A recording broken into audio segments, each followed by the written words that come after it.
Pada awal tahun 1950-an, Indonesia berada dalam konteks sejarah yang kompleks dan dinamis. Pada saat itu, Indonesia masih dalam proses pembangunan sistem pemerintahan setelah kemerdekaan dari Belanda pada tahun 1945. Sistem demokrasi liberal yang diterapkan dari tahun 1950 hingga 1959 memungkinkan partai-partai politik untuk berkembang dan berpartisipasi dalam politik.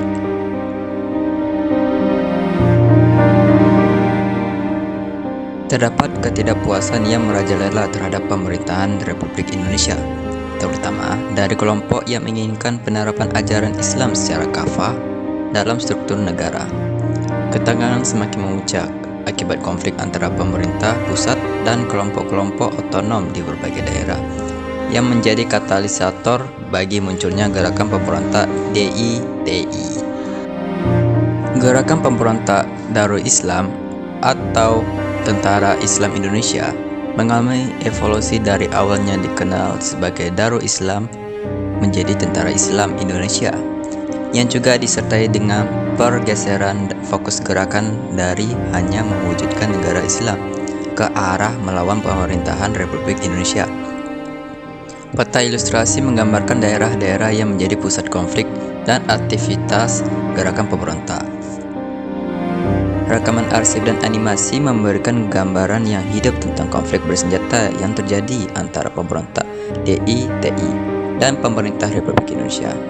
Wawancara singkat dengan ahli sejarah atau saksi mata memberikan wawasan langsung tentang kondisi saat itu, menyoroti kekerasan dan kekacauan yang melanda daerah-daerah yang terkena dampak. Pemerintah Republik Indonesia melakukan berbagai upaya, baik militer maupun diplomasi, untuk meredam gerakan pemberontakan. Ilustrasi memperlihatkan upaya-upaya ini, sementara statistik mengungkapkan kerugian dan dampak dari kedua belah pihak yang terlibat dalam konflik ini. Gerakan pemberontak DITI akhirnya berhasil diredam oleh pemerintah Republik Indonesia setelah periode konflik yang panjang. Pemaparan dilakukan mengenai bagaimana penumpasan gerakan ini mempengaruhi politik dan masyarakat Indonesia secara jangka panjang. Kesimpulannya, gerakan pemberontak DITI adalah bagian yang tidak terpisahkan dari perjalanan sejarah Indonesia yang patut untuk dipelajari dan dipahami untuk mewujudkan masa depan yang lebih baik.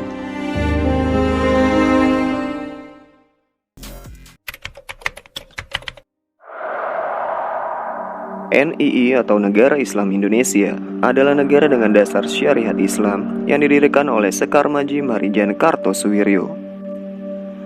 NII dikenal juga sebagai Darul Islam atau DI yang diproklamasikan di Cisayong, Tasikmalaya, Jawa Barat pada 7 Agustus 1949.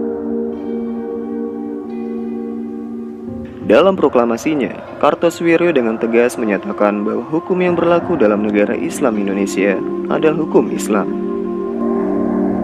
Konsep negara bentukan Kartosuwiryo ini tentunya berbeda dengan konsep negara Indonesia yang telah diproklamasikan dengan dasar Pancasilanya.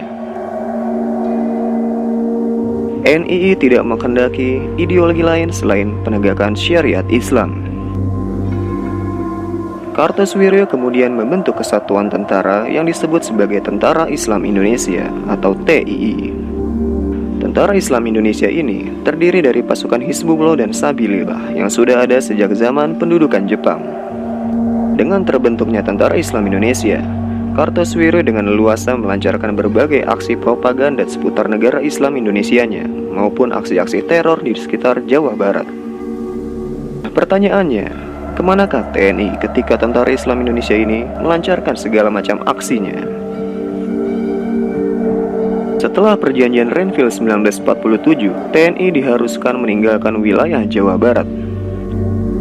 Kemudian, divisi Siliwangi yang berkuasa di Jawa Barat harus menepi hingga ke Jawa Tengah, sehingga membuat wilayah Jawa Barat terjadi kekosongan kekuasaan militer. Kondisi inilah yang dimanfaatkan oleh Kartosuwiryo untuk memproklamasikan negara Islam Indonesia dan menyebarkan pengaruh NII di sekitar Jawa Barat. Tentara Islam Indonesia banyak melakukan aksi teror terhadap warga yang anti DITI.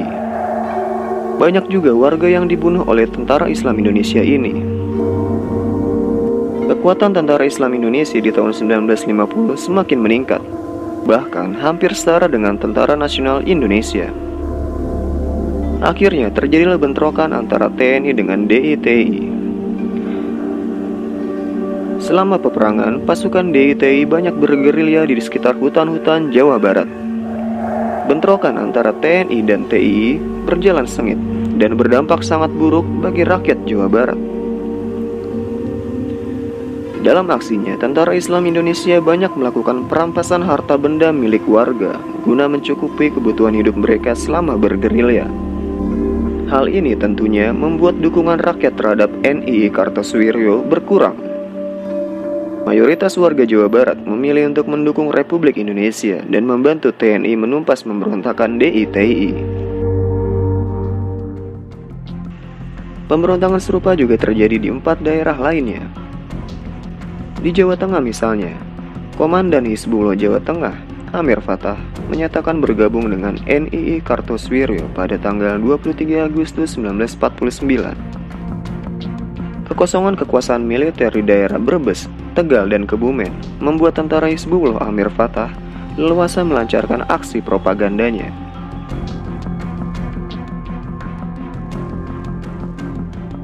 Pemberontakan DITI juga meluas hingga Kalimantan Selatan. Pemimpinnya adalah Ibnu Hajar yang sebelumnya mendirikan Kesatuan Rakyat yang tertindas. Ibnu Hajar sebenarnya adalah mantan Letnan II Tentara Nasional Indonesia Angkatan Laut.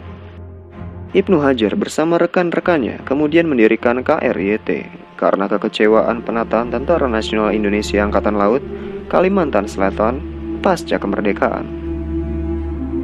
Dengan cepat, kesatuan yang dibentuk Ibnu Hajar menjadi besar dan melakukan aksi penyerangan terhadap TNI. Ibnu Hajar kemudian menyatakan bergabung dengan NII Kartosuwiryo, tepatnya pada Oktober 1950.